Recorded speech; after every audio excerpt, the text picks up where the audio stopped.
በራስ መተማመን ያለው ሰው ምንድነው መገለጫው? the number one በራስ መተማመን ያላቸው ሰዎችን ዝቅ ያደርጉም if anything ሰዎችን empower ያደርጋሉ ሰዎችን ኮምፕሊመንት ያደርጋሉ I'm not threatened እኔ አንተን አምሮ ባህል ደስ ሲል ምናምን ስለ አንተ እኔን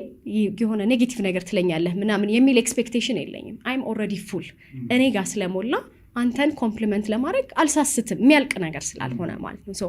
በራሳቸው የሚተማመኑ ሰዎች አንደኛ መገለጫቸው ለሰዎች ፖዚቲቭ ናቸው ሰዎችን ኢምፓወር ያደርጋሉ ሁለተኛ ነገር ራሳቸውን ያምናሉ ውሳኔዎች ሲወስኑ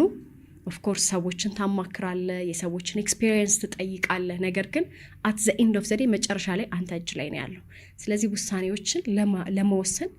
አዲስ ነገሮችን ለመሞከር ሪስክ ለመውሰድ አይፈሩም ኮንፊደንስ ያላቸው ሰዎች ምክንያቱም ዛሬ እኔ ነኝ ነገ ምን ነኝ ብለው ነው የሚያስቡት እኔ እንደሆንኩ ቀጥላለሁ ማጣው የሚመጣው ነገር አይቀይረኝም አይለውጠኝም ብለው ያምናሉ ስለዚህ